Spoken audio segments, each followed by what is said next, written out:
Durante un'assemblea autorizzata da una scuola in Sicilia per discutere sulla legalizzazione della cannabis, la polizia è entrata in aula ed ha identificato i rappresentanti dell'istituto. È successo a Piazza Armerina, nella scuola Majorana Cascino, provincia di Enna, la città che ospita la villa romana del Casale. Lo riporta questa mattina il quotidiano Repubblica. L'iniziativa degli studenti rientrava nella campagna condotta in Italia dall'associazione Meglio Legale per la legalizzazione della cannabis e un relatore dell'incontro, Pierluigi Gagliardi, racconta che mentre con l'aiuto di alcune slide dibattevano da remoto con i ragazzi sono intervenute le forze dell'ordine. Troviamo che sia un fatto gravissimo e inaccettabile, mai successo prima nelle altre scuole.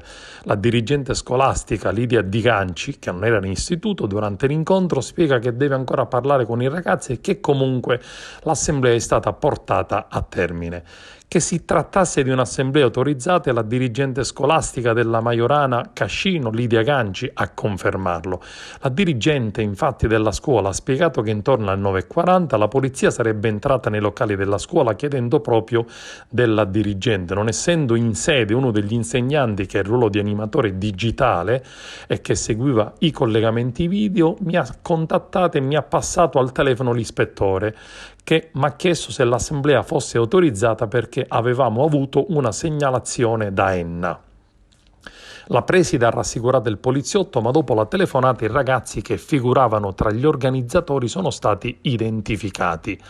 I fatti avvenuti ieri a Piazza Armerina nel corso di un'assemblea di studenti della scuola Majorana ci preoccupano fortemente, lo dice Marco Greco, coordinatore nazionale della Federazione degli Studenti, che in una nota etichetta come politicamente inaccettabile in una libera democrazia il fatto che dei membri delle forze dell'ordine abbiano interrotto un'assemblea di istituto regolarmente autorizzata con a tema la legalizzazione della cannabis. Greco auspica che i vertici della Polizia di Stato possano fare chiarezza sull'accaduto, mentre annuncia che invierà una richiesta di audizione straordinaria e urgente al ministro Valditara sul caso.